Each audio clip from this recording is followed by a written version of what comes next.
नमस्कार मित्रों, मैं महेश कुमार। कल हमने संख्याओं के बारे में बताया था और आज उन्हीं संख्याओं को लेकर के आगे चलते हैं। तो मैंने देखो थोड़ा सा देख लेते हैं कल कौन कौन सी संख्याएं पढ़ी थी।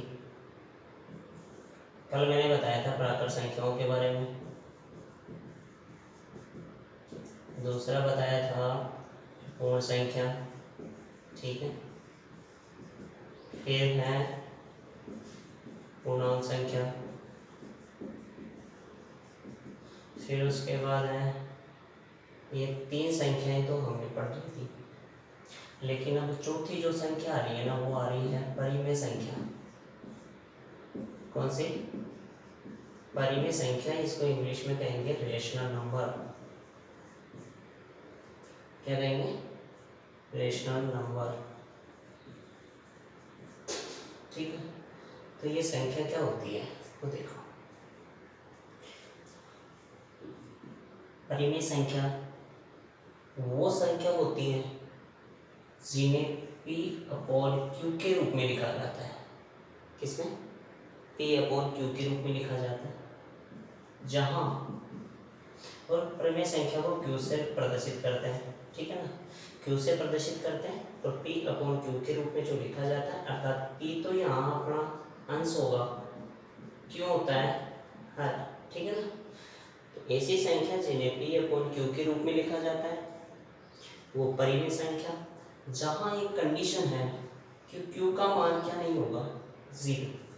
इस Q का मान कभी भी 0 नहीं होना चाहिए।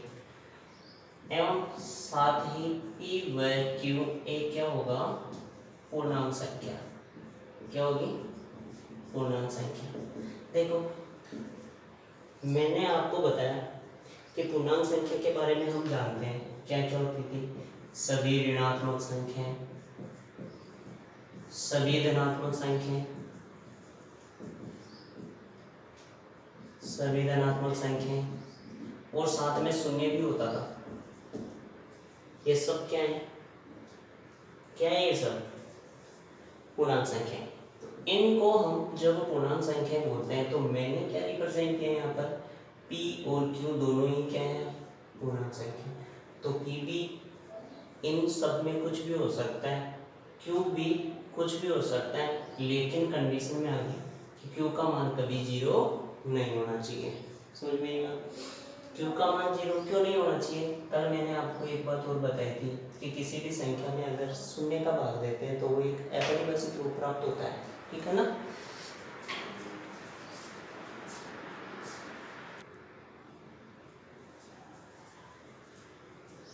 देखिए Q का मान, इस Q का मान 0 क्यों नहीं होगा? क्योंकि अगर Q का मान 0 हो जाता है तो वही क्या प्राप्त होता है? अपरिभाषित। अर्थात मैं ऐसे रखूँ P/0, इस Q की जगह मैं 0 रख देता हूँ। एक बार के लिए मान लेते हैं कि Q का मान मैंने 0 रख दिया और Q क्या बताया था मैंने कि सभी जो धनात्मक, ऋणात्मक और शून्य होता है पूर्णांक होता है। P और Q को क्या मैंने बताया? पूर्णांक। तो यहाँ पर श्योर है कि भाई Q का मान भी 0 होना चाहिए, लेकिन यहाँ पर मैंने कंडीशन इसलिए दर्शाती कि Q का मान कभी 0 नहीं होना चाहिए, क्योंकि अगर Q का मान 0 हो गया तो वो क्या होगा? एक अपरिभाषित रूप होगा, ठीक है। अपरिभाषित रूप होने की वजह से ही हम क्या करते हैं? Q का मान कभी 0 नहीं होना चाहिए, P 0 हो सकता है। तो वो सभी संख्याएं क्या कहलाएगी? परिमेय संख्या, ठीक है। तो हमने इन तीन संख्याओं के बारे में पहले पढ़ा और अब ये तीनों संख्याएं क्या कहलाएंगी? परिमेय संख्या भी होगी। ये तीनों की तीनों संख्याएं क्या होगी? परिमेय संख्या। देखो परिमेय संख्या में अब आप बोलोगे कि भाई पूर्णांक संख्या परिमेय कैसे हो सकता है? वो तो P/Q का रूप होता ही नहीं होता है। देखो पूर्णांक संख्या को मैंने ले लिया, जैसे मान लो Z है, यहाँ पर लिया मैंने -3 अनंत से आ रहा है, -2 -1 0 1 और 3 और आगे तक मैंने ले लिया, ठीक है, अनंत तक। अब ये तो P/Q का रूप है ही नहीं, बोलो तो ये P/Q का रूप है यहाँ 1 लगा सकता हूँ, यहाँ 1 लगा सकता हूँ, यहाँ 1 लगा सकता हूँ, सबकी जगह 1 लिख सकते हैं। तो बनाना 1/p, सॉरी p/q का रूप। अब ये p/q का रूप बन गया, तो इसका मतलब z जो एक पूर्णांक संख्या होती है, तो वो पूर्णांक संख्या भी क्या है, एक परिमेय संख्या। क्या है, परिमेय संख्या। समझ में आई बात। और परिमेय संख्या और भी हो सकती है, 1/2 हो सकता है, 1/3 हो सकता है, ठीक है, कुछ भी हो सकता है। तो यहाँ पर अपने पास में परिमेय संख्या की परिभाषा क्या होती है कि ऐसी संख्या जिन्हें p/q का रूप में लिखा जा सकता है, जहाँ q का मान 0 कभी नहीं होगा और p/q क्या होगी, पूर्णांक संख्या, तो उसी को ही क्या कहेंगे, परिमेय संख्या कहेंगे।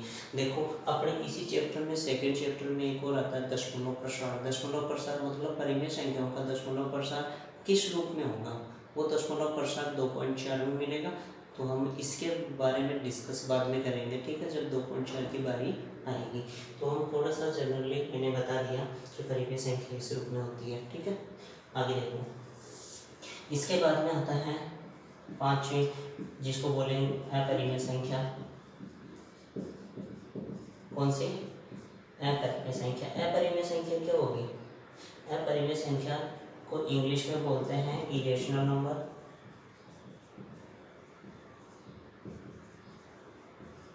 ठीक है। अब इन अपरिमेय संख्याओं में क्या क्या आता है, अपरिमेय संख्याएं कौन सी होगी।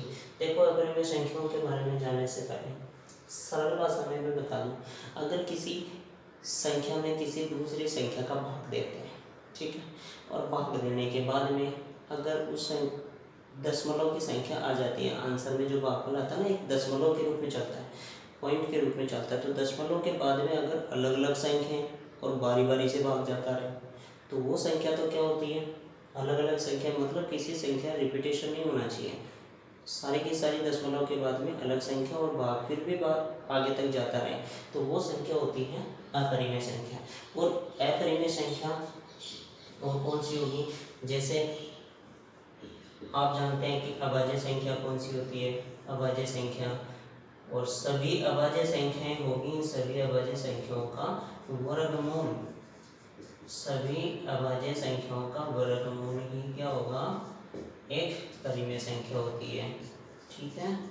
ये भी क्या होती है, परिमेय संख्या। जैसे अभाज्य संख्या, सबसे छोटी अभाज्य संख्या क्या होती है, 2, फिर 3, फिर 5, फिर 7, ठीक है ना। तो अब इन सब संख्याओं का क्या निकालना, वर्गमूल, ये वर्गमूल में हो गया। तो ये सब संख्याएं किस में आएगी, ये अपरिमेय संख्या होती है।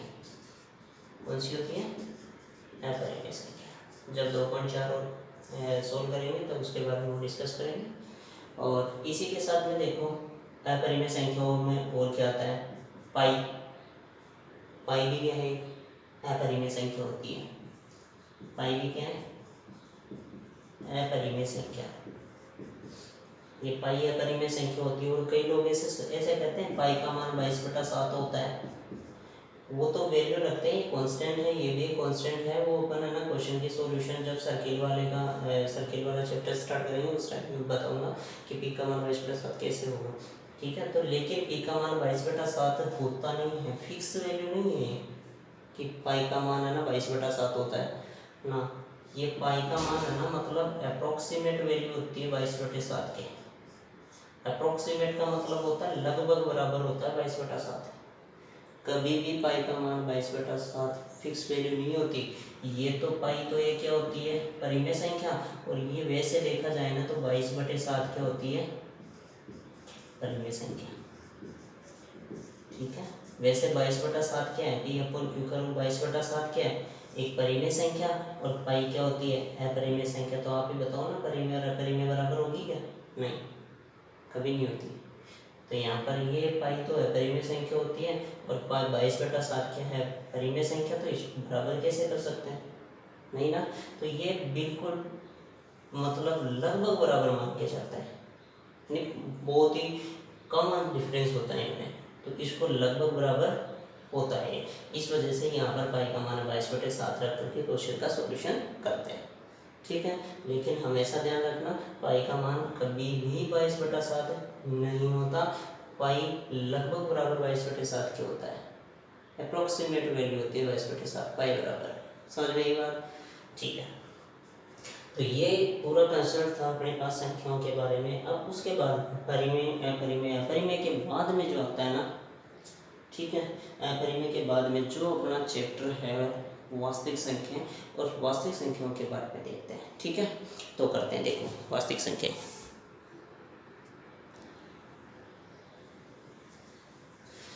देखिए नेक्स्ट अपनी संख्या आती है वास्तविक संख्या, और वास्तविक संख्याओं में जितनी भी हमने, देखो वास्तविक संख्या क्या होगी, जितनी भी हमने संख्याएं पढ़ ली, कौन कौन सी, प्राकृत, पूर्ण, पूर्णांक, परिमेय, अपरिमेय संख्या। अपरिमेय संख्या एक तो दशमलव प्रसार जो होता है ना, अपरिमेय संख्याओं का दशमलव प्रसार, जो दशमलव प्रसार होगा वो कैसा होगा, अशांत, अनावर्ती दशमलव प्रसार। ठीक है, ये अशांत अनावर्ती दशमलव प्रसार वाली संख्या को अपरिमेय संख्या भी बोलते हैं। सही, ये 2.4 में बताऊंगा मैं जब स्टार्ट करूंगा इन दशमलव प्रसार कैसे कैसे होता है। ठीक है, और इस परिमेय संख्या का दशमलव प्रसार दो रूप में होता है। पहला होता है शांत दशमलव प्रसार, और दूसरा होगा अशांत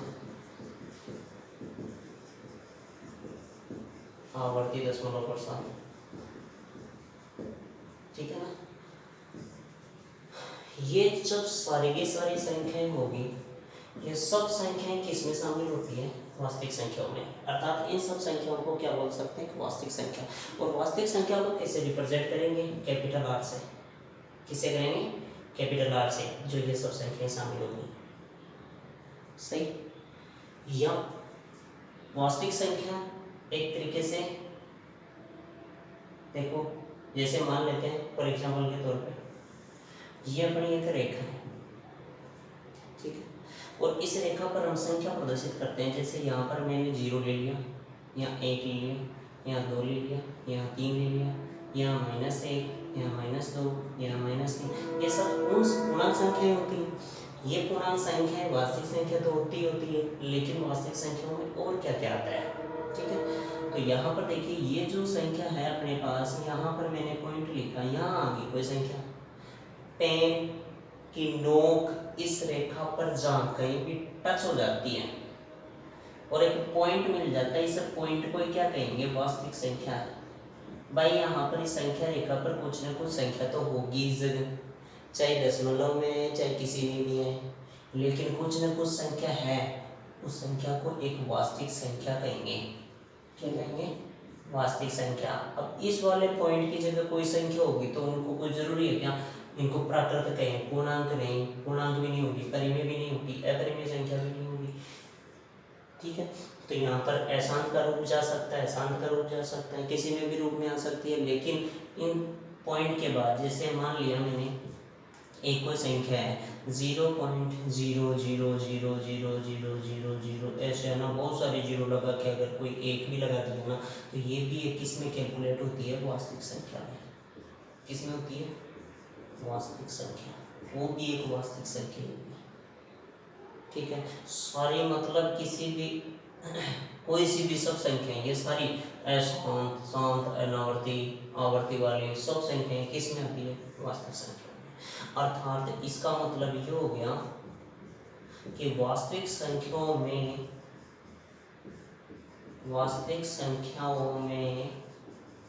क्या पाई जाती है, निरंतरता। वास्तविक संख्याओं में निरंतरता पाई जाती है, अर्थात कंटिन्यूटी। अगर इसमें कंटिन्यूटी पाई जाती है वो वास्तविक संख्या होगी। 0.000 लाख जीरो लगा के 1 लगा दिया, लाख जीरो लगा के 2 लगा दिया, इस तरीके से, यानी इनमें कोई अंतर नहीं होता। रेगुलर कोई संख्या होती है ना, रेगुलर एक के बाद में 2 ऐसे आता है, तो इसमें तो एक जंप हो गया, एक के बाद में 2, एक के बाद में 0.0000 और कुछ भी होगा, 0.0000 और दूसरी कोई संख्या भी आएगी। ठीक है ना, तो वो सब संख्याएं किस में शामिल होती है, वास्तविक संख्या में। इन्हीं को ही हम क्या कहेंगे, वास्तविक संख्या। अर्थात सीधी सीधी भाषा में जिन संख्याओं में कंटिन्यूटी पाई जाती है, जिन संख्याओं में कंटिन्यूटी वाली संख्याएं होगी, वो सब संख्या किसमें आएंगी, वास्तविक संख्या होंगी। समझ में आई बात? ठीक है, अब अपना चैप्टर नए स्टार्ट हो जाते हैं यहीं से, वास्तविक संख्याओं से। अब वास्तविक संख्याओं के बारे में पता चल गया होगा कि इस संख्या रेखा पर स्थित प्रत्येक संख्या, इस संख्या रेखा पर स्थित प्रत्येक बिंदु पर स्थित सभी संख्याएं क्या कहलाएगी, वास्तविक संख्या। ठीक है, तो इन्हीं वास्तविक संख्याओं का जिक्र करते हुए हम इस चैप्टर का आगे करते हैं। तो सबसे पहले आती है अपने पास में यूक्लिड डिवीजन करने का। ठीक है, सबसे मोस्ट इम्पोर्टेंट थ्योरम है ये, और इसी थ्योरम के बेस पे है ना, मतलब क्वेश्चन सोल्व करेंगे, एचसीएफ निकालेंगे, एचसीएफ एलसीएम एचसीएफ उसकी वगैरह निकाल सकते हैं। तो यूक्लिड डिवीजन विधि स्टार्ट करते हैं। ठीक है,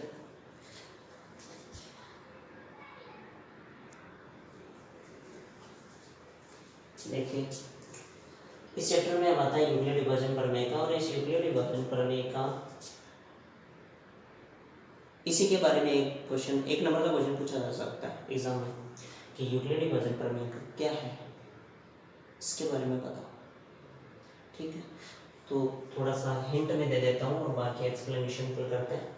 देखो यूक्लिड डिवीजन प्रमेय का होता है a is equal to b q plus r, जहाँ 0 is less than equal to r is less than b।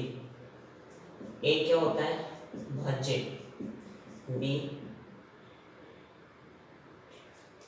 b होता है वाचक, ये होता है अपने पास भागफल,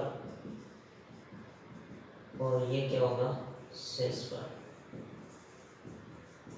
ठीक है, भाज्य को px से प्रदर्शित करेंगे या fx से भी हो सकता है। ठीक है, इसको लिखेंगे gx, इसको लिखेंगे qx, और इसको लिखते हैं rx।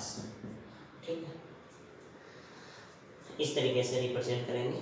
और याद रखना है यूक्लिड डिवीजन प्रमेय का लिखिए यह क्या होती है, तो a is equal to b q plus r, जहाँ 0 is less than r is less than 0 is less than equal to r is less than b। मतलब 0 शेषफल का मान 0 भी हो सकता है, 0 से बड़ा भी हो सकता है, लेकिन b भाजक से हमेशा छोटा होगा, हमेशा क्या होगा, छोटा। ठीक है, और बाकी इसके बारे में मैं कल दोबारा रिपीट करूँगा और बताऊँगा इसके बारे में। ठीक है, तो आज तक इतना ही बहुत है। थैंक यू, धन्यवाद, कल करते हैं बाकी।